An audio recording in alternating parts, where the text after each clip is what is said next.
Okay guys, and welcome to another episode of Walking the World. Today we'll be discovering 3 Ligurian coast towns. Coast towns, yeah, I would say towns. 2 towns and one beach, let's say. Although this place is gonna be very small. Anyways, so I decided to board a boat in Genova. And our first stop will be Camogli, then we'll go to one beach, and then finally in the afternoon we'll reach Portofino. So yeah, the boat takes around an hour to reach Camogli, so the first place, and the round ticket to Portofino and back costs 28 euros round. So I hope you'll enjoy it as always, and we'll learn something together. See you soon.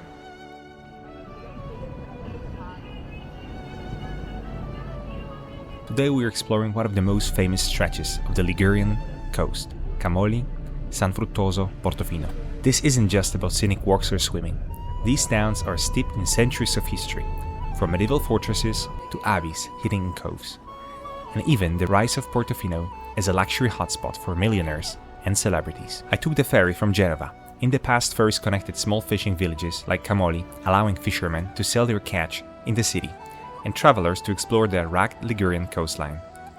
Camogli's history dates back at least to the 12th century. During the late Middle Ages, Camogli emerged as an important maritime hub. At its peak, the town boasted a fleet of hundreds of tall ships, earning it the nickname City of 1,000 White Sails. In 1798, Camogli welcomed a significant portion of Napoleon's fleet, which was later defeated by Admiral Nelson in the waters near the Nile. The town's maritime heritage was further honored in 1874 with the founding of the prestigious Cristoforo Colombo Naval College, named after the famous Genoese explorer Christopher Columbus. The sailors of Camogli were known as Marinai di Fortuna, adventurers who sailed the Mediterranean and even the Americas. The colorful houses, not just pretty, they were a navigational aid. From far at sea, sailors could identify their family home immediately. In the 19th century, Camogli also became famous for its Corso Italia promenade, attracting artists and writers inspired by the scenic harbor. Modern-day travelers can enjoy breakfast at La Cage Folle, perched right on the historic harbor. Sipping coffee while looking at the same bay sailors saw 5 centuries ago makes it a perfect start to the day. And it's affordable. Originally built in the 13th century, this fort defended the Ligurian coast from Saracen pirates, who raided from the 9th to 16th centuries. Rebuilt in the 16th century, it became part of Genoa's coastal defense network, guarding both Camogli and its merchant fleets. Standing here, you can imagine the lookouts scanning the horizon for sails of approaching ships, friend or foe. Basilica di Santa Maria Assunta. The basilica has roots in the 12th century, though it was remodeled in the Baroque style in the 17th century. Its golden marble interior reflects Camogli's wealth from maritime trade. This church wasn't just religious. It served as a social center for sailors' families and a place to pray for safe voyages. A sweet stop at Pasticceria La Macina, local pastries that cost just a few euros. Don't pay tourist prices elsewhere.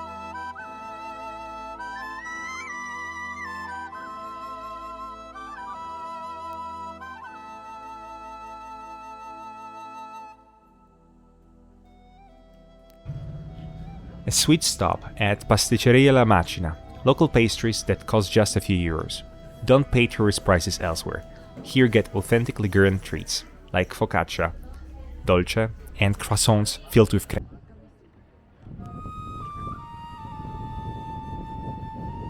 A ferry ride brings you to San Fruttuoso, a hidden bay only accessible by boat or hiking trail.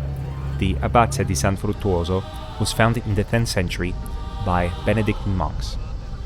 With major expansions in the 13th century, it survived pirate attacks, Napoleonic suppression of monasteries, and centuries of isolation. Swimming in the crystal waters here connects you directly with history.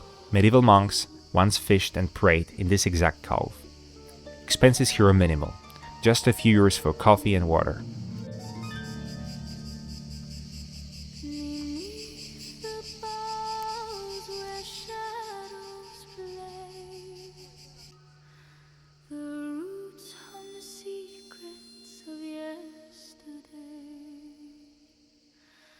A thousand suns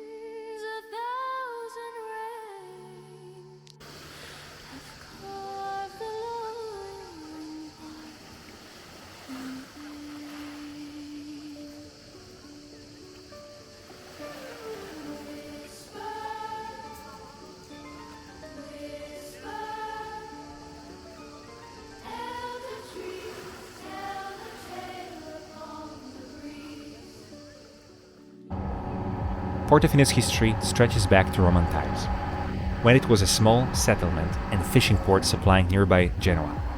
Archaeological finds suggest that even then, the bay was used for trade and shelter for small vessels.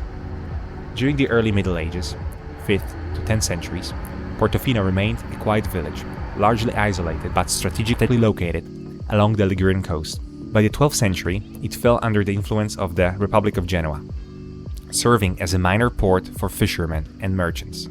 The 16th century brought new challenges. Barber pirate raids threatened the Ligurian coast. Locals built defensive towers, including what would become Castello Brown, to guard the bay.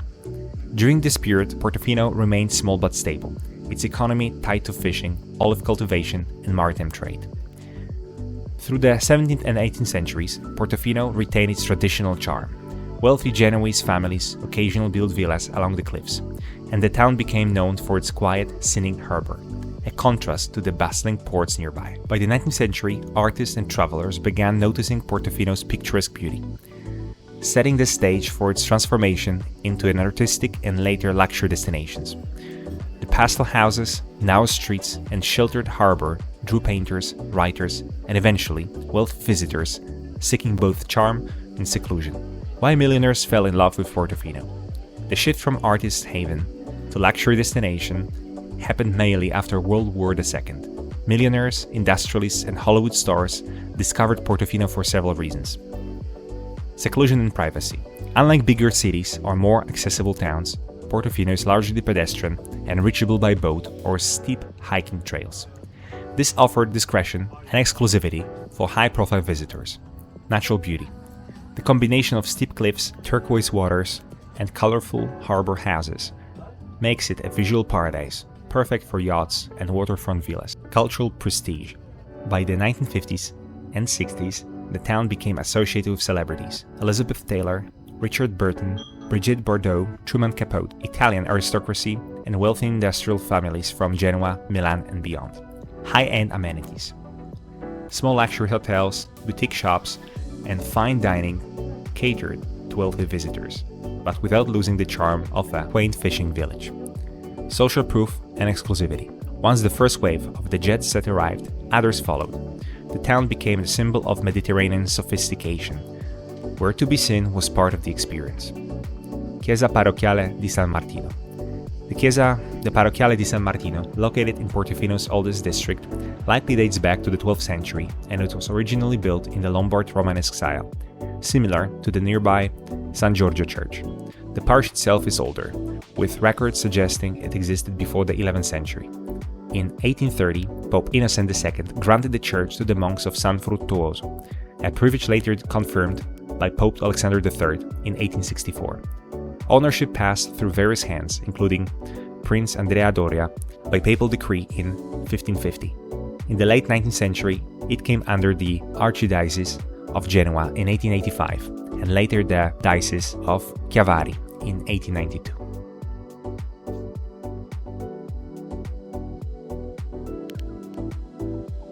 Perched above the town, the San Giorgio Church dates back to the 12th or 13th century. It offers stunning panoramic views of the harbor and the Ligurian coast.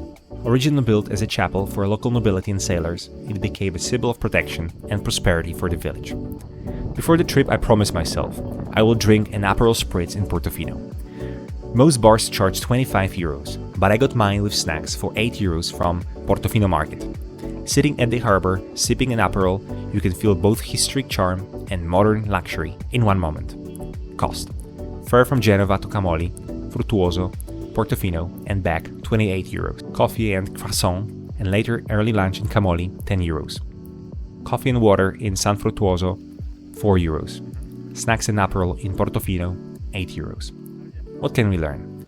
History isn't just in books. You can walk it, swim it, and see it. Iconic places don't have to break the bank if you plan smart. And Portofino shows how natural beauty, culture, and exclusivity combine to create a global hotspot. I hope you've enjoyed this episode of Walking the World. Please like and subscribe. Also, follow my new podcast, Italian Inside Out, on Spotify for quick 5-15-minute stories from everyday life in Italy. Keep dreaming, keep exploring, and keep living your best life. Ciao.